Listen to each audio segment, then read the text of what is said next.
अयोध्या में राम मंदिर बन चुका है। राम भक्तों का सपना साकार हो चुका है। सैकड़ों लोगों ने राम मंदिर के सपना साकार करने में अपनी कुर्बानियां दी। लाखों लोगों ने इस आंदोलन को गति देकर सफल बनाया। सैकड़ों लोगों ने इस आंदोलन को नेतृत्व दिया, गति दी। उनमें से एक है स्वामी सच्चिदानंद हरि साक्षी जी महाराज, जो पहले मथुरा से सांसद रह चुके हैं, फर्रुखाबाद से सांसद रह चुके हैं, एक बार राज्यसभा से मनून हो चुके हैं और वर्तमान में वो उत्तर प्रदेश के उन्नाव लोकसभा सीट से दूसरी बार सांसद है। आज वो हमारे साथ हैं।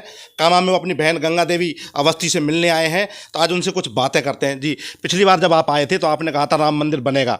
राम मंदिर बन चुका है, भव्य मंदिर का निर्माण हो चुका है, रामलला विराजमान हो चुके हैं, सपना साकार हो चुका है। आगे आपका क्या? नंबर एक, जब से मैं इस आंदोलन से जुड़ा तब से ही मैंने एक बात को पूरी ताकत के साथ, ईमानदारी के साथ कहा कि दुनिया की कोई ताकत अयोध्या में प्रभु श्री राम का मंदिर बनने से रोक नहीं सकती है।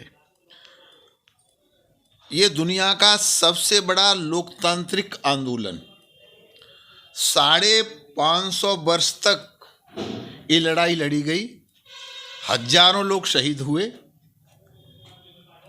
और लोकतांत्रिक परंपराओं का निर्वहन करते हुए अयोध्या में जो कुछ हुआ कोर्ट के आदेश से हुआ।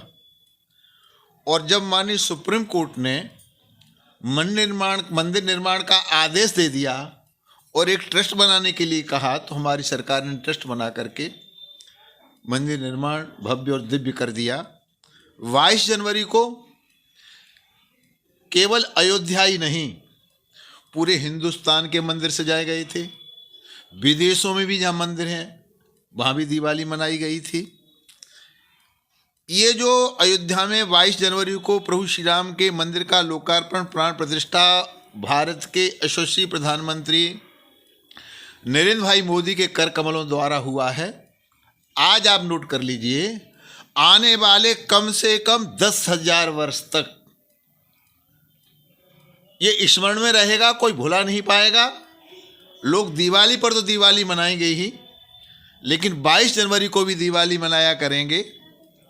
और सबसे बड़ी बात ये, आप वरिष्ठ पत्रकार हैं और मैं इस आंदोलन से बहुत निकटता से जुड़ा हुआ व्यक्ति हूं। शरीर से लाशें इन हाथों ने निकाली, कोठारी बंधुओं को उठा करके मिलाया। मेरे सामने गोली चल रही थी, मुझे नहीं लगी, पता नहीं क्यों लगी, मुझे भी लग सकती थी। जय श्री राम कहने वाले संप्रदाय जहां कहीं हम जाते थे, मंदिर और राम को लेके भाषण दिया, एफआईआर दर्ज हो जाती थी। मोदी युग आया, मैं बहुत अभिभूत तब हुआ। एक तो मोदी जी ने प्राण प्रतिष्ठा की, दूसरा जिस दिन लोकसभा का अंतिम दिन था, लोकसभा में मंदिर को लेकर के एक धन्यवाद प्रस्ताव, जो सरकार राम का नाम सुनने के लिए तैयार नहीं थी, अगर लोकसभा में जय श्री राम कह दिया तो हल्ला होने लगता था। तो प्रभु श्री राम के रामलला के मंदिर पर भारत सरकार द्वारा धन्यवाद प्रस्ताव, तो ऐसा दांव खेला सरकार ने कि विपक्ष के लोग भी देखते रह गए। न उगलते बनता था, न निगलते बनता था, दिल से न सही, ऊपर से सही।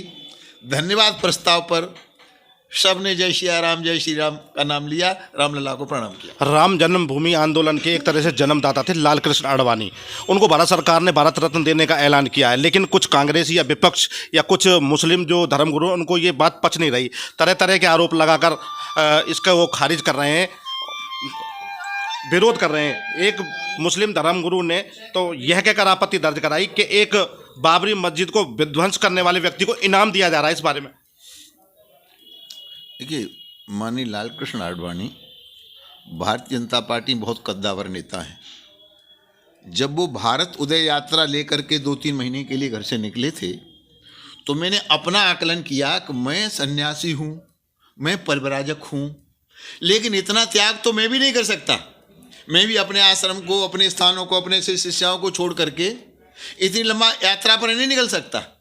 मैं जबलपुर में माननीय आडवाणी जी से मिलने के लिए गया था, तो उनकी यात्रा से मैं अभिभूत था। पार्टी को यहाँ तक पहुँचाने का, इस राष्ट्र को एक सूत्र में बांधने का बहुत बड़ा काम माननीय आडवाणी जी ने किया था और मेरे तो मार्गदर्शक रहे हैं।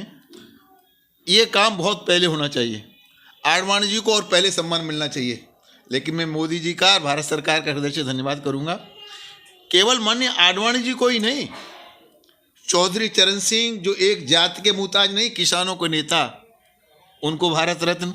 और इतना ही नहीं, हम पर आरोप नहीं लग सकता, कांग्रेस के जो प्रधानमंत्री रहे पीवी नरसिम्हा राव, उनको भी भारत रत्न, स्वामीनाथन जी को भी भारत रत्न, और तो और कर्पूरी ठाकुर, जिनको कांग्रेस कभी नेता मानने के लिए तैयार नहीं थी, ऐसे कर्पूरी ठाकुर साहब को भी, जननायक कर्पूरी ठाकुर को भी भारत रत्न।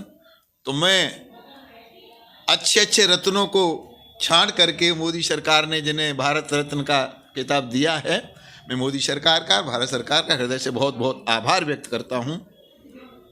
पहले एक नारा चलता था, मंदिर वहीं बनाएंगे, रामलला हम आएंगे।